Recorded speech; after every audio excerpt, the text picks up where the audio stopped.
Glucose का जलीय विलयन 10% W/W है। तो विलयन की मोललता तथा विलयन में प्रत्येक घटक का मोल अंश क्या है? यदि विलयन का घनत्व जो दे रखा है 1.2 ग्राम मिलीलीटर इनवर्स हो तो करा विलयन की मोलरता क्या होगी? तो विलयन की क्या ज्ञात करना है? मोलरता ज्ञात करना है। तो यहाँ पास हम ध्यान देंगे, जो दे रखा है W, जो दे रखा है क्या दे रखा है 10% W/W का अर्थ है, इसका जो अर्थ बताया गया है, जो अर्थ है बताया क्या गया है, इसका जो अर्थ बताया गया है कि 100 ग्राम घोल में 10 ग्राम ग्लूकोज मौजूद है। इसका 10% W/W का अर्थ बताया गया है कि 100 ग्राम घोल में 10 ग्राम ग्लूकोज क्या है मौजूद है। इसका मतलब जो बताया गया है, अर्थात कि यहाँ पर लिख लेना, अर्थात कि 100 ग्राम घोल में कितने ग्राम? 100 ग्राम घोल में 10 ग्राम कौन चीज़ है? ग्लूकोज। 10 ग्राम ग्लूकोज या कह लीजिए, हाँ, ग्लूकोज क्या है? मौजूद है। क्या है? मौजूद है। तो बात समझ में आई होगी। जो 100 ग्राम जो घोल अपने जगह पे 100 ग्राम जो घोल होता है अपनी जगह में कितना होता है? 100 ही ग्राम होता है। जो 100 ग्राम घोल जो दे रखा है, घोल में 10 ग्राम क्या है? आपका ग्लूकोज क्या है? मौजूद है। ये बात आपको समझ में आई होगी। तो फिर इसके नई लाइन से लिखेंगे क्या? लिखेंगे पानी का द्रव्यमान। द्रव्यमान किसका द्रव्यमान? तो पानी का द्रव्यमान। पानी का द्रव्यमान तो यहाँ पर लिखेंगे 100 और माइनस का क्या लिख देंगे? 10। तो बराबर कितना आ जाएगा कि 100 में से जब 10 जाएगा तो कितना बचेगा? 100 में से जब 10 जाएगा तो यहाँ पास आपका बचेगा 90 ग्राम। कितने बचेगा? कितने ग्राम? ये क्या है? पानी का द्रव्यमान है। किसका है? पानी मतलब वाटर का। पानी का क्या द्रव्यमान? तो अपने जगह पे 100, तो 100 में से जब 10 जाएगा 10 ग्राम ग्लूकोज निकलेगा। 100 में से 10 जाएगा कितना बचेगा? 90। अब ग्राम को किस में बदलोगे? ग्राम को बदलोगे किलोग्राम में, तो यहाँ पास क्या रहेगा? 90। और ग्राम को जब किलोग्राम में बदलोगे तो 1000 से क्या दोगे? भाग दोगे। तो क्या हो जाएगा आपका? एक जीरो से एक जीरो कट जाएगा, 2 जीरो कटेंगे तो 2 संख्या बाद क्या लग जाएगा? आपका पॉइंट लग जाएगा। क्या लग जाएगा? 2 संख्या के बाद आपका पॉइंट लग जाएगा। यहाँ पास आ जाएगा 0.09। क्या आ जाएगा आपका? 0.09 किलोग्राम आ जाएगा। ग्राम को हमने किस में बदल दिया? किलोग्राम में बदल दिया। ये क्या हमारा हो गया? पानी का द्रव्यमान। इसी तरीके से हम क्या निकालेंगे? 10 ग्राम ग्लूकोज। क्या निकालेंगे? अब हम निकालेंगे 10 ग्राम, हम बात करेंगे 10 ग्राम ग्लूकोज की। किसकी बात? ग्लूकोज। 10 gram glucose. तो अब हमको पता होना चाहिए जो ग्लूकोज का जो अणुभार होता है, क्या होता है? ग्लूकोज का अणुभार। तो यहाँ पर देखेंगे जो ग्लूकोज का जो अणुभार होता है वो कितना होता है? जो ग्लूकोज का जो अणुभार होता है वो कितना होता है? 180 ग्राम, 180 मोल होता है। तो यहाँ पर 10 ग्राम क्या दे रखा? ग्लूकोज। क्या दे रखा? 10 ग्राम ग्लूकोज। तो यहाँ पर लिखेंगे 10 और बटे ग्लूकोज का क्या निकालेंगे? अणुभार। तो ये 180 से क्या कर देंगे? भाग दे देंगे। तो यहाँ पर जो भाग देने पर कितना आ जाएगा? इसको जो भाग देने पर आपका आएगा 0.0555। क्या आ जाएगा? आपका मोल आ जाएगा। बात समझ में आ रही होगी। इसी तरीके से हम क्या निकालेंगे? भाई इसमें जो जल है, पानी जो वाटर है, तो वाटर भी निकालेंगे। क्या निकालेंगे? वाटर। वाटर में भी जो यहाँ पर लिखेंगे क्या?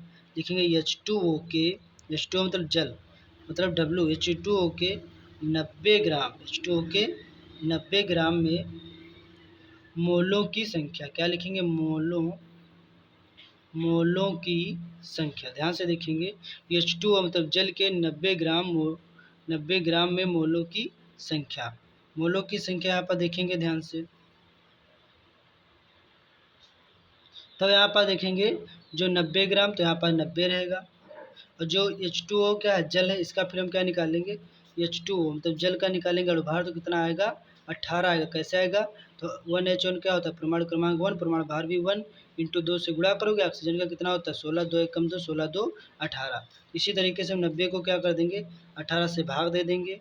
तो 90 को जब 18 से भाग दोगे तो 18 पंचे 90 क्या आ जाएगा? मोल आ जाएगा। तो H2O मतलब जल के जो 90 ग्राम में मोलों की संख्या पूछेगा तो 5 मोल आ जाएगा। कितने मोल आ जाएगा आपका? 5 मोल आ जाएगा। इसी तरीके से हम क्या निकालेंगे? विलयन की मोललता निकालेंगे। मोललता, तो यहाँ पर लिखेंगे विलयन की मोललता। तो विलेन की मोलकता निकालने का तो फार्मूला क्या होता है, तो 10 ग्राम ग्लूकोज और बट्टे में क्या रहेगा, यहाँ पर लिखेंगे क्या 10 ग्राम ग्लूकोज मतलब 0.0555। उसके बाद देखेंगे ये जो पानी का जो द्रव्यमान जो निकला था कितना, जो आपका पानी का जो द्रव्यमान निकला था 0.09, यहाँ पर लिखेंगे बट्टे में क्या लिखेंगे 0.090 लगा लेते हैं, कोई इससे प्रभाव नहीं पड़ेगा। उसके बाद हम क्या करेंगे, इसको डिवाइड कर देंगे, क्या कर देंगे, इसको डिवाइड कर देंगे। तो डिवाइड करने पर इसका जो मान आ जाएगा वो कितना आ जाएगा, इसको डिवाइड करने पर मान जो आएगा 0.617 मीटर आ जाएगा, मतलब मोल आ जाएगा। क्या आ जाएगा, मोल यम आ जाएगा। इसी तरीके से मोलता आ जाएगी। उसके बाद हम क्या निकालेंगे, ग्लूकोज का मोल अंश, क्या निकालेंगे, ग्लूकोज ग्लूकोज का, यहाँ पास मोल है ठीक, ग्लूकोज का मोल अंश क्या निकालेंगे, ग्लूकोज का मोल अंश निकालेंगे। तो ग्लूकोज का मोल अंश बराबर क्या लिखेंगे, लिखेंगे 0.0555, ये क्या दे रखा था आपका 55, ये 10 ग्राम ग्लूकोज दे रखा था। बटे में क्या रहेगा, मोल कितने दे रखे थे, कितने मोलों की संख्या आई थी, तो 5 आई थी, तो यहाँ पास 5 रहेगा, प्लस ये जो आपका जो निकाले थे मोल अंश, जो यहाँ पर जो आपका मोल निकला था वो 10 ग्राम ग्लूकोज में कितना मोल निकला था वो लिखेंगे, पुनः लिखेंगे 0.0555, इनको ऐड कर लेंगे, इनको जोड़ेंगे, तो यहाँ पास क्या रहेगा, यहाँ पर रहेगा 0.055 और 5 रहेगा, बटे में क्या रहेगा, 5 में 0 जुड़ेगा तो 5 हो जाएगा, 0.055 और 5 रहेगा 3 बार। अब यहाँ देखेंगे 1 2 3 4 संख्या, 1 2 3 4 संख्या है, तो पॉइंट से पॉइंट क्या हो जाएगा, हट जाएगा, पॉइंट से पॉइंट हटेगा तो यहाँ पास ऊपर आ जाएगा 555 और बटे में यहाँ आ जाएगा 50555। अब इसको डिवाइड करेंगे, क्या करेंगे, डिवाइड करने पर आ जाएगा 0.01, कितना आ जाएगा 0.01 आ जाएगा। अब यहाँ पास इधर देखेंगे, इधर हम क्या निकालेंगे, H2O मतलब जल का मोल अंश निकालेंगे, क्या लिखेंगे, H2O मतलब जल का मोल अंश, क्या निकालेंगे, मोल अंश, H2O जल का मोल अंश निकालेंगे, तो यहाँ पास क्या लिखेंगे 1 माइनस उसमें से घटा देंगे 0.01, तो घटाने पर आपका कितना आ जाएगा, घटाने पर आपका आ जाएगा 0.99 आ जाएगा। बात समझ में आ रही होगी।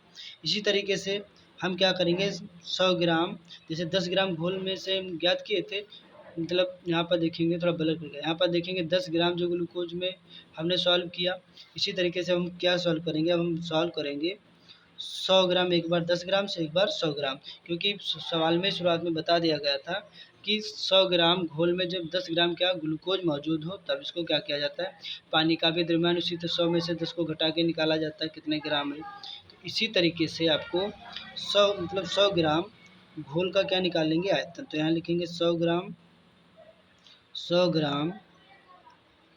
घोल का आयतन, लिखेंगे 100 ग्राम घोल का आयतन, 100 ग्राम घोल का आयतन बराबर क्या रहेगा 100 बटे में क्या रहेगा, यहाँ पर ध्यान देंगे बटे में जो दे रखा था आपका जो विलयन का घनत्व, विलयन का घनत्व कितना दे रखा था 1.2 ग्राम मिलीलीटर, उसको भी लिख लेंगे, यहाँ पास क्या लिखेंगे 1.2 मिलीलीटर, माइनस इनवर्स है नीचे से ऊपर जाएगा तो क्या का हो जाएगा, प्लस का हो जाएगा। अब यहाँ से पॉइंट हटेगा क्या बढ़ेगा, 0 बढ़ेगा। अब इससे इसको काटेंगे तो आपका कितना आ जाएगा, तो आपका आ जाएगा यहाँ पास 83.33 मिलीलीटर आएगा। मिलीलीटर को किस में बदलेंगे, लीटर में बदलेंगे, किस में बदलेंगे, यहाँ पर देखेंगे नेक्स्ट पेज पे मिलीलीटर को बदल देंगे किस में, लीटर में बदल देंगे, तो यहाँ क्या रहेगा 83.33 था जो मिलीलीटर को बदलेंगे किस में, लीटर में बदलेंगे, तो यहाँ पास, तो यहाँ ध्यान देंगे लीटर में बदलने के लिए इसको 1000 से क्या दिया जाएगा, भाग दिया जाएगा, तो यहाँ से पॉइंट और हटेगा 2 जीरो और बढ़ जाएगा, 3 2 कितना हो जाएगा 5 और 5 जीरो कटेंगे तो 2 2 4 1 जीरो और लग करके 0.0 लग जाएगा। तो यहाँ पर जो आपका क्या आ जाएगा, जो आयतन आ जाएगा वो 0.0833 लीटर आ जाएगा। उसके बाद आयतन हमको पता चल गया। उसके बाद सवाल में क्या कह रहा था, सवाल में बोल रहा था मोलरता ज्ञात कीजिए, क्या ज्ञात कीजिए, मोलरता, मोलरता ज्ञात कीजिए। तो मोलरता बराबर क्या लिखोगे, मोल मोल जो भी आए थे 0.0555 जो दे रखा था, अपॉन जो अभी जो आयतन ज्ञात करके ना उसको लिखेंगे 0.08333 जो लीटर में दे रखा था। ये किस में दे रखा था? मोल में। अभी दिखाएंगे आपको ये जो मोल बराबर जो दिख रहा था, तो यहाँ पर देखेंगे 0.055 क्या दे रखा था, 0.055। ये आपका 10 ग्राम क्या था? ग्लूकोज। क्या था? कितने ग्लूकोज थे, कितने मोल। इसी तरीके से यहाँ पर देखेंगे सवाल की तरफ। इसको डिवाइड करेंगे तो यहाँ ऊपर देखिए कितनी संख्या है, दो दो चार है, नीचे भी कितनी, दो दो चार एक 5 संख्या है, तो ऊपर भी कितने बना लेंगे? 5 संख्याएं बना लेंगे। पॉइंट हट जाएगा संख्या के बाद, तो यहाँ आ जाएगा 5 5 मतलब 55 50 और बटे में आ जाएगा 83 33। अब इससे इसको क्या करेंगे? डिवाइड करेंगे तो यहाँ पास आ जाएगा 0.67 मोल आ जाएगा। तो यही आपका क्या हो जाएगा? राइट आंसर हो जाएगा 0.67 मोल। तो ये जो है आपको न्यूमेरिकल समझ में आया होगा। फिर मिलता हूँ नेक्स्ट वीडियो में, तब तक के लिए आप सभी का धन्यवाद।